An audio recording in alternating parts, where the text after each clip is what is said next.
Hello everyone again, art challenge number 6. This week I thought that we'd have a little go at doing something three-dimensional. So I've got this little bird here and I'd really like you to all have a little go at making this. Now once again I'm showing you a technique. You can take that technique and do what you like with it. I've just drawn a design on my bird this week, but if you want to paint it, if you want to make it look like a real bird, if you've got sequins, if you've got feathers, anything like that to make it your own individual piece of work, that's absolutely fine by me. So I'm going to really look forward to having a look at what you can create this week. You could even do a VE Day one, as it's VE Day on Friday. You could do a red, white and blue. So take care everyone, look forward to seeing all your creations. Bye. Right, today we'll need, I've just used some card from an old packaging box. We're all having things delivered to home, so it's a really cheap and accessible material to use. I've got a piece of white card, could be a bit off a cereal box or anything, just to create a stencil or a template. I've got some PVA glue, some white paint, some pens. I've actually got some of this brown gum tape at home, so if you do have any of that you can use that, but if you haven't, that's fine. Then you'll need some tape, some scissors, and I've got some tissue paper because a lot of the things I've had delivered to my house has been packaged with some of this, and I save it. Or you can use newspaper or wrapping paper, it doesn't really matter. Okay, right, so we're going to start off with drawing just a very simple shape of a bird. So just copy one off the internet, or you can copy mine. Very, very simple. And then I'm going to use this as my template. We're going to need 2 of these, so I'm just going to draw around this now with my pencil. And there's my first one, and then I will do my second one. Now, if you do make a template, if we've had a few families who have joined in this activity, and that's great because you only need one template for everyone. You might need a little bit of help with this stage, with cutting it out. Depends how thick your card is. So now I've got 2 birds and I'm going to cut round them.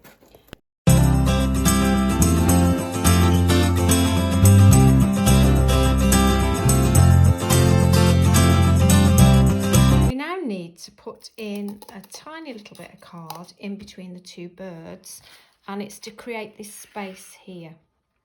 So I'm just going to cut out a shape, and that will go in the middle like this. Now it's really important that we get the 2 birds in the same position. So what you need to do is you need to mark the one bird, then we can remove that. You will need to carry the mark round to the other side a little bit like this, because we need to flip it over, and then if you put it on your bird and match them up like this, and you can see on mine I've still got the old packaging label.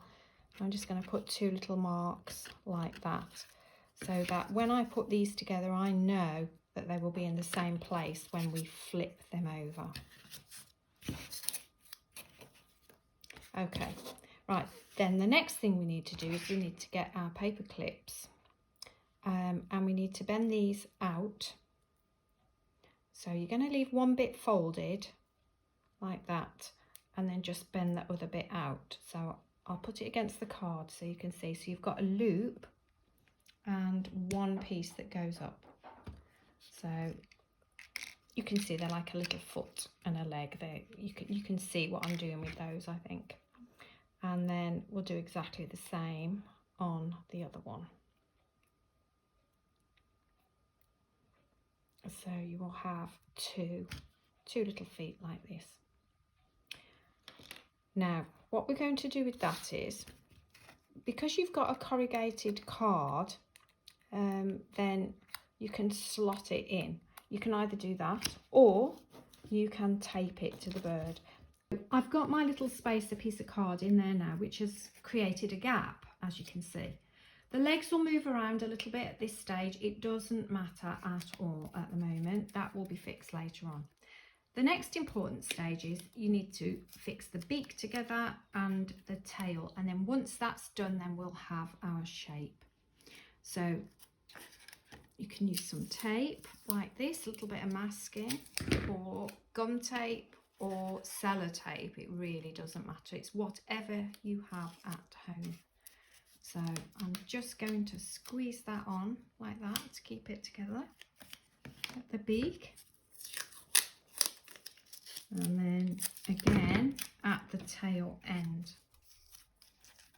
And please don't worry if you don't have the same materials as me to create this. As long as you have some kind of sticky, it will work.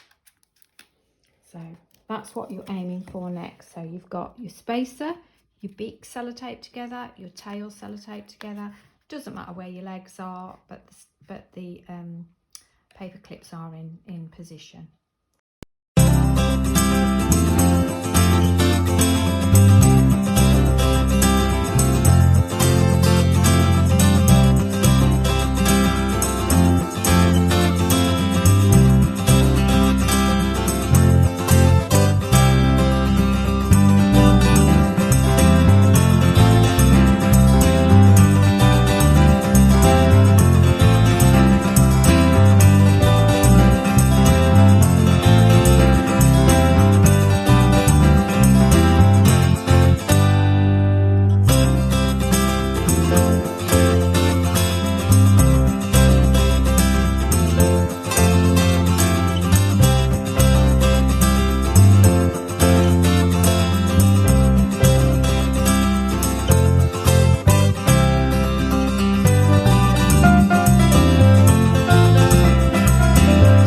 This up and all the way around the edges, and now you can see you actually have got your proper little bird shape now, and it's ready to paper mache. So this is where you'll need some glue and I've just got some tissue paper, and we rip it into smaller pieces, and so many of you have already done this with me at school, so you're pretty good at doing this kind of thing now. So I'm just going to get myself some glue and tip that out. I'm going to use a brush to put my glue on, and I'm painting the paper. Some of you prefer to paint the bird, the object. It's up to you, so you can either do that and then put your paper on. Actually, I think I might do that and just stick that down. You can use newspaper, you can use wrapping paper. It really doesn't matter what you use to cover it with, as long as you cover it all the way over. I'm just remembering now how sticky fingered you get when you're at school, and so many of you prefer actually to glue the object and stick the paper on because you don't quite like getting it all over your hands. Right, so your bird now is all covered with some paper.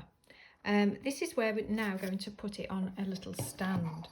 So whatever pieces of card that you've got left on the table, I've just cut one out, and what I've done is I've just tried to work out where my little feet are going to go.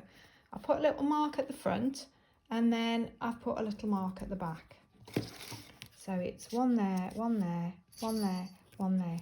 Now you do need to use the cardboard the right way because the cardboard is corrugated, so we are going to push the feet into it. It's much easier to do it this way round. So if you then get your card, get the feet, and you just, oh, I've forgotten to show you, make a little hole here with your scissors. There you go. And get one of the feet, and if you've used your card the right way round, then the foot will just slide in like that. And then we do that with the other one. and just push that in, and you can adjust it then once the bird is on the stand. And there you go, it's stood up now like that. Now the next thing we're going to do, I'm just going to use my scissors to just help me push that in a bit further. The next thing we're going to do is make some little feet. Again, you're just going to use your card, and if you do like a little triangle shape, so I'm going to do 2 of those, one for that foot and one for the other. And then if you just get a little bit of glue and stick those on like that to create the feet. The next stage is to paint your bird. Now, I'm painting mine white. You don't have to paint yours white. If you want to paint it different colours, that's up to you. The reason I'm painting mine white is because I want to get to this stage so I can actually draw some designs on it. Now with some white paint, actually one of the best things you could probably paint with is if your parents have got any white emulsion, a little bit left in a tin or something outside, then it covers it really well. So I'm just going to paint the whole thing.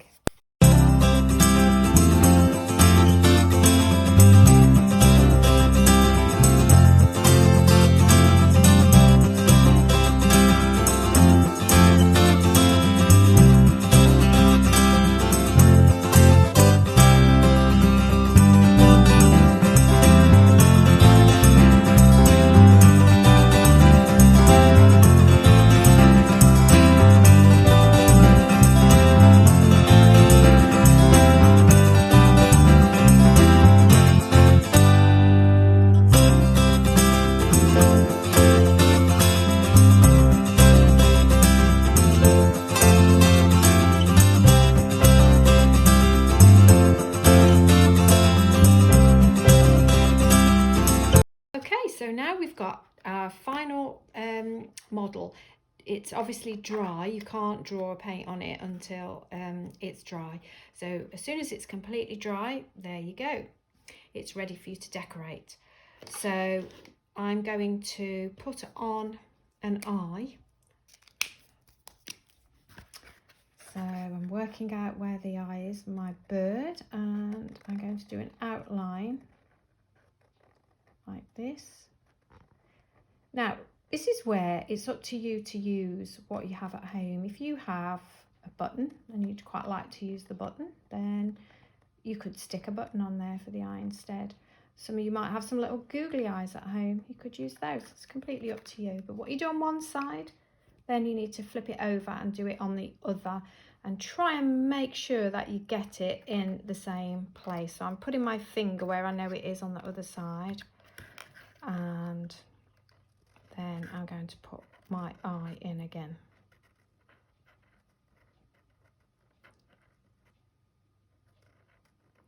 As you can see, I'm going to leave a little bit of white paint showing through there for the reflection, because it always makes the eyes look a little bit better. There we go. So now I'm going to put on an orange beak. And while I'm doing this, I'm thinking about what colours I'm going to use. And I think on mine, I'm just going to use 2 or 3 colours. I'm going to use a light blue and a dark blue and orange maybe, because that's a complementary colour to the blues, if you can remember your colour wheel. So we have red, yellow and blue are our primary colours. Green, purple and orange are our secondaries, and then the colours that are opposite the colours on the colour wheel are their complementary colours. There we go.